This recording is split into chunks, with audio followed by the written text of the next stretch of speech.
In the world of cricket, some players conquer with aggression, some with speed.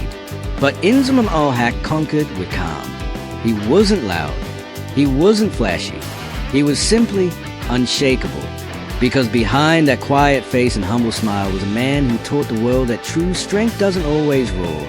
Sometimes it stands tall in silence. Inzamam was born in Multan, Pakistan, a city known for its heat and heart.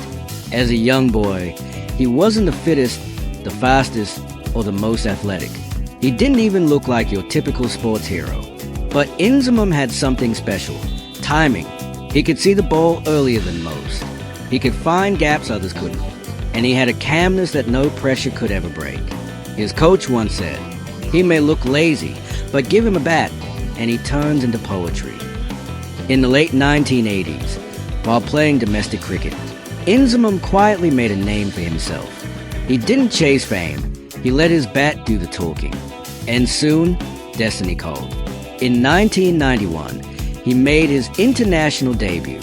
But just a year later, in 1992, the entire world would learn his name. It was the Cricket World Cup. Pakistan was struggling. Their journey had been full of ups and downs. Then came the semi-final against New Zealand. Chasing 263, Pakistan was under pressure. A young, unknown Inzamam-ul-Haq walked into bat. The crowd was roaring. The tension was electric. And then the magic began. Inzamam played one of the most fearless innings in World Cup history. 60 runs off just 37 balls. He didn't panic. He didn't show nerves. He simply played his natural game. His innings changed everything. Pakistan reached the final. And days later, they won the 1992 World Cup. Inzamam, the quiet man from Multan, had become a national hero overnight. But what made him great wasn't just one innings.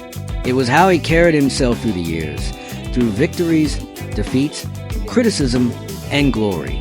He was often mocked for his running between wickets, for his calm demeanor.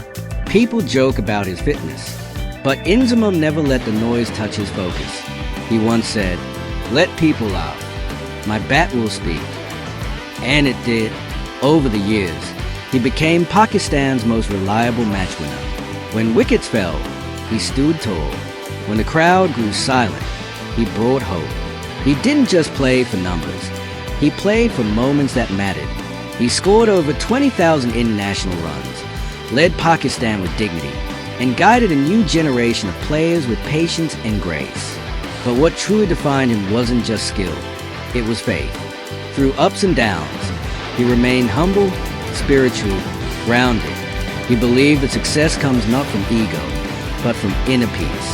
Even in the toughest moments, when Pakistan lost matches, when fans were angry, when media was ruthless, Inzamam never lost his cool. He taught his team something powerful. Composure is stronger than aggression. Silence is stronger than noise. And that's what made him the gentle giant. His story is a lesson for all of us. Glowing star, you don't have to shout to be heard. Glowing star, you don't have to rush. Your time will come. Glowing star true confidence is quiet. It doesn't need validation. Inzamam showed that greatness isn't always about being the fastest, strongest, or loudest. Sometimes it's about being the most consistent, the most grounded, the most true to yourself. When he retired in 2007, he left behind more than records. He left behind respect. Even his toughest opponents admired him, not just for his batting, but for his humility. Because when the crowd cheered or booed, he reacted the same way, with a smile. So, when life tests you, when people doubt you, underestimate you, or laugh at your pace, remember Inzamam-ul-Haq, the man who wasn't built like a superstar, but played like one of the greatest ever. The man who didn't chase fame, but earned it with silence and grace. Because in the end, it's not about how loud you are, it's about how long you last.